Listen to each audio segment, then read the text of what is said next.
नमस्कार, मेरा नाम वैभव है। मैं टाइल एस्टेट के माध्यम से एक बार आपकी सेवा में दोबारा से प्रस्तुत हूँ। जैसा कि आप लोग जानते हैं, हम लोग हर तीसरे महीने कोई ना कोई एक वीडियो पोस्ट करते हैं, जिसमें गुड़गांव रियल एस्टेट की ताज़ा जानकारी देते हैं और उसका विश्लेषण करते हैं। इस वीडियो के माध्यम से वर्तमान गुड़गांव रियल एस्टेट की क्या स्थिति चल रही है और उसमें भावी निवेशक या घर खरीदार को क्या फैसला लेना चाहिए, इसके बारे में रोशनी डाली गई है। आइए शुरुआत करते हैं इस टॉपिक की। जैसा कि आप लोगों को विदित है, हम लोगों ने अब से कुछ समय पहले, जैसे ही लॉकडाउन खत्म हुआ था, उस समय हम लोगों ने एक वीडियो पोस्ट किया था जिसके अंदर प्लॉट और फ्लैट्स की तेजी के विश्लेषण के बारे में उस समय जानकारी दी थी और साथ ही बताया था कि ये अब तेजी का और रुख करेंगे। उसी तेजी के रुख को अपनाते हुए अक्टूबर माह के अंदर हम लोगों ने एक और वीडियो पोस्ट करा था, जिसके अंदर हम लोगों ने जानकारी दी थी गुड़गांव रियल एस्टेट में विस्फोटक तेजी बन रही है। आप चाहें तो हमारे पुराने वीडियो को ये आप सर्च कर सकते हैं और देख सकते हैं, जिसका लिंक हम लोगों ने डिस्क्रिप्शन बॉक्स में दिया हुआ है या जिसका थंबनेल हम लोग अपना इस स्क्रीन के ऊपर दिखा रहे हैं। 2022 अप्रैल, हर साइकिल, किसी भी व्यापार की एक साइकिल होती है। प्रॉपर्टी की भी अपनी एक साइकिल होती है। जनरल प्रॉपर्टी की साइकिल जो अगर हम लोग तेजी की तरफ देखते हैं, तो वो आती है हमारी जब बच्चों की छुट्टियां खत्म हो जाती हैं, जो कि लगभग जुलाई माह के बाद, यानी अगस्त की शुरुआत से लेके ये हमारी साइकिल तेजी की चलती है, फरवरी मार्च तक चलती है। अप्रैल माह के अंदर ये बंद इसलिए पड़ जाती है क्योंकि बच्चों के स्कूल एडमिशन चल रहे होते हैं, गर्मी अपना प्रचंड रूप दिखा रही होती है और जो पैसे वाले निवेशक होते हैं या खरीदार होते हैं, उनके पास इतना समय और पैसा होता है कि वो बच्चों के साथ बाहर की अपनी छुट्टियों की प्लानिंग के अंदर लग जाते हैं। ठीक उसी प्रकार से अप्रैल माह के अंदर भी बढ़ते हुए तापमान के साथ हम लोगों ने ये देखा है कि बाजार के अंदर जो साइट विजिट्स हैं, उसके अंदर बेहद कमी दिखाई देने लगी है। लेकिन क्या हम इससे आकलन कर सकते हैं कि बाजार के अंदर मंदी की शुरुआत हो गई है? क्या हमारा जो पिछला अध्याय रहा है, जिसके अंदर एक नया कीर्तिमान बाजार के भाव ने स्थापित किया है, तो क्या ये करेक्शन की तरफ जाएगा? तो आइए इसके बारे में तथ्यात्मक पड़ताल करते हैं। तो सबसे पहले हम लोग जोखिम के आकलन के बारे में बात करेंगे, क्योंकि निरंतरता तेजी बनी रहे ऐसा भी नहीं होता है, परंतु आज हम लोग जोखिम के जो वर्तमान समय के अंदर चल रहे हैं उसके ऊपर एक बार रोशनी डालना चाहेंगे। जैसा कि आप लोग और हम लोग भी सभी जानते हैं कि पिछले 8 महीने के अंदर प्लॉट्स ने, खास करके गुड़गांव के अंदर, 2 से दुगने हमारे जो भाव हुए हैं, 2 से 2 गुना हो चुके हैं प्लॉट्स के अंदर। वहीं जो हमारा बिल्टअप एरिया है, जिसके अंदर अपार्टमेंट्स आते हैं, फ्लोर आते हैं, उसमें लोकेशन के हिसाब से, क्वालिटी के हिसाब से 10% से लेके 50% तक की तेजी आई है। अब उसके बाद स्वाभाविक सवाल उठता है, क्या ये तेजी बनी रहेगी या नहीं बनेगी? और आगे ऐसा क्या जोखिम है जिससे ये भाव प्रभावित हो सकते हैं? तो इसके बारे में मैंने कुछ शॉर्टलिस्ट करे हैं। उस जोखिम के बारे में एक बार सिलसिलेवार हम लोग बात करते हैं। सबसे पहला जो आता है, प्रमुख मुख्य बिंदु आता है महंगाई दर। महंगाई दर अपने चरम पर है, क्योंकि जैसे ही पेट्रोल और डीजल के रेट बढ़े हैं, उसकी मार सभी प्रकार से सभी वस्तुओं के ऊपर पड़ी है, जिसका नतीजा ये हुआ है, क्योंकि तनख्वाह के अंदर तेजी नहीं आई है, कोई रिवर्स नहीं, कोई हमारा एप्रिसिएशन उस हिसाब से नहीं हुआ जिस हिसाब से महंगाई की तेजी हो गई है। उससे लोग अपनी बचत कम कर पा रहे हैं, खर्चा ज्यादा हो पा रहा है। ये एक बहुत प्रमुख चुनौती उभर कर सामने आई है। साथ ही इसके अंदर होम लोन, अब जब मैं वीडियो बना रहा हूं, तो उससे एक दिन पहले एसबीआई ने अपना रिवर्स रेपो रेट के अंदर बदलाव करा है। पिछले 2 साल से कोई भी बदलाव या ऊपर की तरफ बदलाव नहीं किया गया था, लेकिन इसमें कुछ बदलाव किया गया है, जो इंगित करता है सरकार की परेशानी को, क्योंकि सरकार महंगाई दर को काबू में रखने के लिए अब बाजार के अंदर से रिवर्स रेपो रेट को बढ़ाने का उनके ऊपर दबाव आ चुका है, जिसके फलस्वरूप होम लोन जो अभी मुख्यतः 6.7 के साथ मिल रहे थे, वो अब उम्मीद करते हैं शायद 7 या सवा 7 तक पहुंचेंगे। ये एक बाजार के अंदर विपरीत परिस्थिति होगी बिजनेस के लिए, रियल एस्टेट बिजनेस के लिए। तीसरा बिंदु इसके अंदर आता है कि कोविड का पुनर्आगमन। अभी जैसा आप और हम लोग देख रहे हैं, नॉर्थ इंडिया के अंदर, दिल्ली के अंदर सर्वाधिक कोविड के केस सीधे से बढ़ रहे हैं और अभी हमें इस स्थिति को आकलन करना है। क्या हम वापस लॉकडाउन की स्थिति में जाएँगे? क्या बाज़ार में एक बार दोबारा से स्थिति हाथ से निकलेगी या कंट्रोल में रहेगी? इस अभी की स्थिति में धीरे-धीरे इसका भय भी बाज़ार के अंदर फैलना शुरू हो चुका है। चौथा आता है सबसे बड़ा महत्वपूर्ण, जिस पर सभी की निगाह है आज की तारीख में और पूरा विश्व उससे भयक्रांत है, वो है रूस-यूक्रेन का युद्ध। साथ ही कहीं ये विश्व युद्ध में तब्दील ना हो जाए। फिलहाल रूस और यूक्रेन की ये युद्ध के बारे में बात करेंगे, जो दो गंभीर पहलू मुझे समझ में आते हैं। सबसे पहले सप्लाई चेन का टूट जाना या बिल्कुल ठप हो जाना, जिससे रॉ मटेरियल और फिनिश प्रोडक्ट के अंदर भी बहुत ज़्यादा अंतर आ गया है। माल डिलीवरी समय से नहीं हो पा रही है, तो इसका बुरा प्रभाव सभी फैक्ट्री के ऊपर पड़ना शुरू हो चुका है। साथ ही यूक्रेन और रूस पूरे विश्व को अनाज का कटोरा, एक तरीके से इन्हें कहा जाएगा, अनाज अन्न देते थे। गेहूं का सबसे बड़ा सर्वाधिक उत्पादन करते हैं, लेकिन युद्ध होने की वजह से अब जो खाद्य वस्तुएं हैं, चाहे वो इंडिया में है चाहे कहीं भी है, उनकी मांग बढ़ेगी और उनके भाव में कहीं ऐसा तेजी ना आ जाए जिसकी वजह से हमें और महंगाई का सामना करना पड़े। ये एक प्रमुख चुनौती भी सामने आ रही है। इसके बाद आता है सरकार का राजस्व घाटा भी बढ़ता जा रहा है।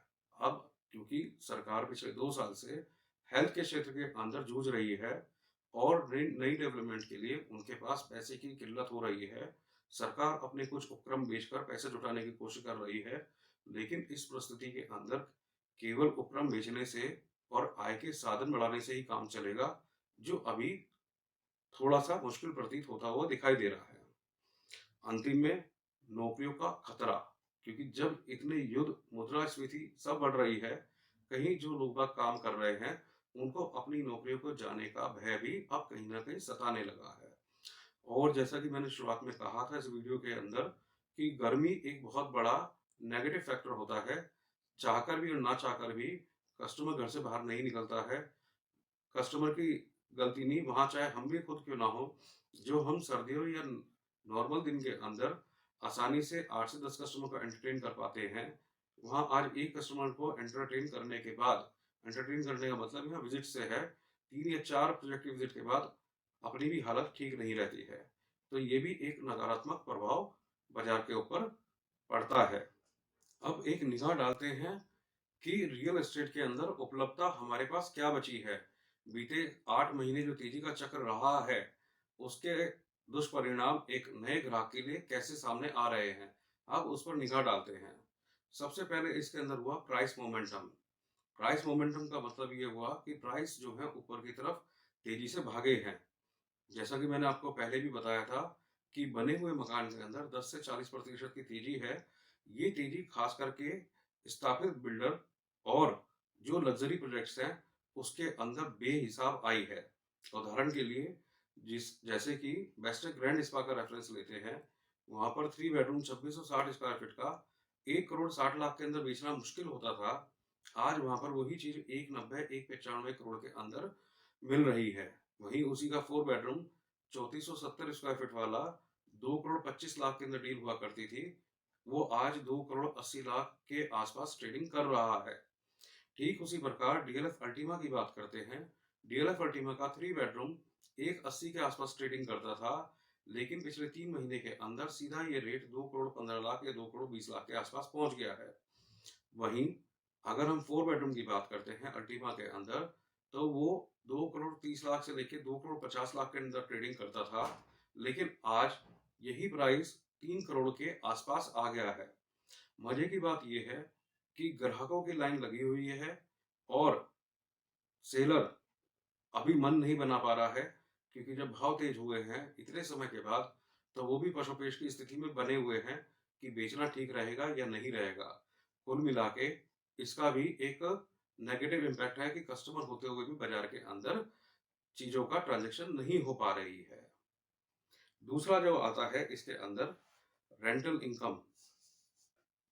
अभी तक कोविड के बाद से बहुत सारे लोग अपने प्रियजन, अपने परिवार के पास लौट गए थे, लेकिन जैसे ही स्थिति नॉर्मल की तरफ बढ़ी ऑफ़िसेज़ खुलने का क्रम शुरू हुआ, वो वापस गुड़गाँव के अंदर आना शुरू हुए, तो स्थिति बदतर हो गई है।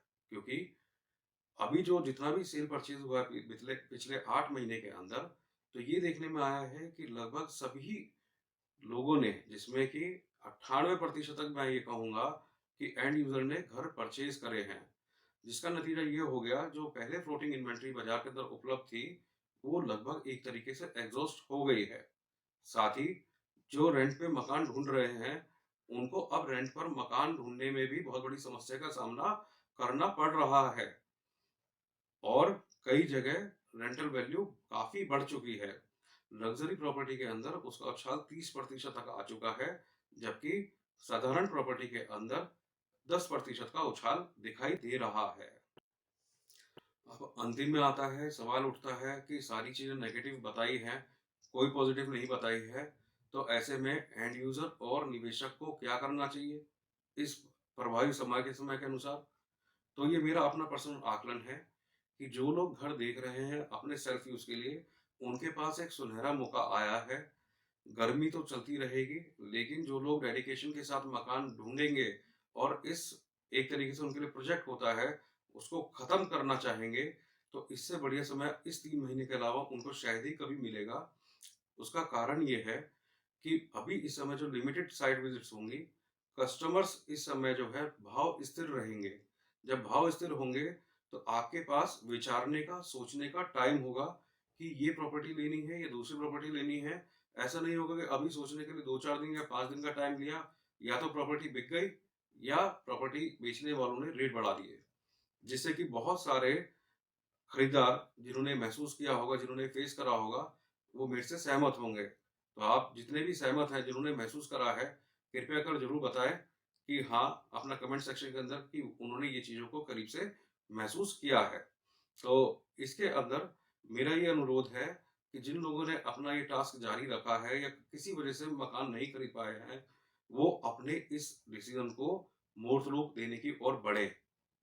दूसरा, हमने जो कहा था कि हमारे पास जो है, क्योंकि दिन प्रतिदिन हमारे पास दिक्कत ये हो गई है कि विकल्प की कमी हो गई है। विकल्प की कमी का मतलब ये हो गया है, इसको थोड़ा-सा मैं टाइम लेके बताना चाहूँगा कि 2014 के बाद से कोई भी नया लाइसेंस, नया प्रोजेक्ट एक तरीके से लॉन्च नहीं हुआ है, सिवाय लो राइज़ फ्लोर्स के अलावा। उसका इम्पैक्ट ये पड़ने लगा है कि जो प्रोजेक्ट 2010-2011 के आसपास लॉन्च हुए थे या 12 में कंस्ट्रक्शन शुरू हुई थी, जो फँस गए थे, पिछले 3 साल से उन्हीं की डिलीवरी हो रही है। नया लाइसेंस नहीं लगा है और उसके अंदर भी पूरा का पूरा माल लगभग एक तरह से स्वैप हो चुका है। तो जो नए भावी खरीदार हैं, उनको बेहद समस्या आ रही है कि वो प्रोजेक्ट तो पसंद करते हैं, प्रोजेक्ट पसंद आता है, लेकिन वहाँ पर उनकी मनपसंद यूनिट नहीं मिलती है। यूनिट ना मिलना मनपसंद लोकेशन पर एक समस्या, उससे बड़ी समस्या एक भाव को भी लेकर बनी हुई है कि उनको जो बाज़ार के चालू भाव के हिसाब से भी चीज़ें नहीं मिल रही है। तो अगर आप इसमें अपनी डिसीज़न को परिपक्व करते हैं, अमली जामा पहनाते हैं, तो आपके पास जो और विकल्प घटेंगे, कम से कम कुछ शांति रहेगी कि चलो कुछ ना से कुछ बेहतर अच्छा हम लोग ले पाएँगे।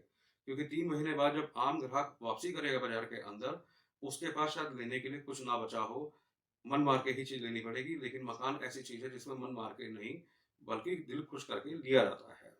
ऐसा मेरा अपना आकलन है। तीसरा, मैंने बताया था कि होम लोन के बारे में कि होम लोन की अब दरें बढ़ेंगी। लेकिन ये होम लोन फ़ेवरेबल रहता है हमारा, जो हम लोगों ने पिछले पास्ट में देखा था 2004 के बाद, जब वाजपेयी सरकार थी, जब उन्होंने सवा 7% के आस-पास रेट किया था और जब 8 साढ़े 8% तक का रेट ऑफ इंटरेस्ट था, तब भी निवेशक इसमें जमकर इन्वेस्टमेंट कर रहे थे। लेकिन अभी जो मेरा आकलन है, जो आज वीडियो बनाते हुए है, कि अभी प्राइस जो है 7 और सवा 7% के रेट पर ब्याज दर आएगी और अगले 6 महीने के अंदर या 8 महीने के अंदर अगर साढ़े 7% या पौने 8% भी जाती है, तो भी ये मार्केट के अंदर तेज़ी को बनाकर रखेगी, ब्याज दर कंट्रोल रहेगी। लेकिन अगर ब्याज दर साढ़े 8% के बाद ऊपर जाती है, तो एक ये विचारणीय प्रश्न हो जाएगा। और सबसे अंतिम बात, नई सप्लाई नहीं आ रही है। केवल अभी एक नया प्रोजेक्ट लॉन्च होने वाला है, जिसमें बिल्डर खुद कन्फ्यूज़ हो गया है बाज़ार को लेके। ऐसा पहली बार देखने को मिल रहा है कि खुद बिल्डर तय नहीं कर पा रहा है कि किस रेट में माल बेचना है। ये मैं प्रोजेक्ट की बात कर रहा हूँ बेस्टक अल्टीरा सेक्टर 79, क्योंकि बिल्डर इसलिए कंफ्यूज है कि बिल्डर ने पहले 6,500 का आकलन किया था, लेकिन जिस हिसाब से डिमांड पहुंच रही है, ब्रोकर्स पहुंच रहे हैं, 7,000 तो पक्का भाव हो ही गया है। कहीं इससे ऊपर अगर माल का आता है और विकल्प नहीं होंगे तो लोगों को चाहकर और ना चाहकर भी इसमें अपना चुनाव करने के लिए एक विकल्प मिलेगा। तो यानी स्थिति ये बता रही है कि मोनोपोली की तरफ मुड़ चुकी है। अगली सप्लाई जो आएगी, क्योंकि अब कुछ नए प्रोजेक्ट लो डेंसिटी के लॉन्च होने वाले हैं, वो होंगे आपके सेक्टर 62, 63 की तरफ होंगे, जिसमें डीएलएफ प्रमुखता आएगा और साथ में पूरी भी अपना एक प्रोजेक्ट लेके आएगा। तो लोगों की निगाहें हैं, शायद वो रेंज, मेरा अपना आकलन है कि 15,000 रुपये फुट के आसपास आएगी, क्योंकि कारण है कि आज द्वारका एक्सप्रेसवे के ऊपर जो नई लॉन्चिंग हो रही है वो 12 से 14,000 रुपये फुट के हिसाब से हो रही है। तो जो लोग बाग, जो काबिल बिल्डर रह गए हैं बाजार के अंदर, गिने चुने 8 या 10 बिल्डर रह गए हैं, एक मोनोपोली उनकी बाजार के अंदर बन गई है। तो ये एक कष्टकारी चीजें होंगी। आज रीसेल 5,000 से लेके 8,000 के बीच में न्यू गुड़गांव के अंदर मिल जाती है। तो आप अपना चुनाव उसी हिसाब से करें, समय रहते हुए करें। मेरा ऐसा अनुरोध है और मेरा अपना ऐसा आकलन है। कुछ लोग सहमत हो सकते हैं, कुछ लोग नहीं होंगे, परंतु जो हम लोग महसूस करते हैं वही चीज़ हम आपके साथ साझा करते हैं और आपकी उम्मीदों पर खरा उतरते हैं। आपका कोई भी प्रश्न होते हैं, कोई भी सुझाव होते हैं, बेझिझक सीधा संपर्क करें। हमारा दूरभाष संख्या है 9899124305। धन्यवाद।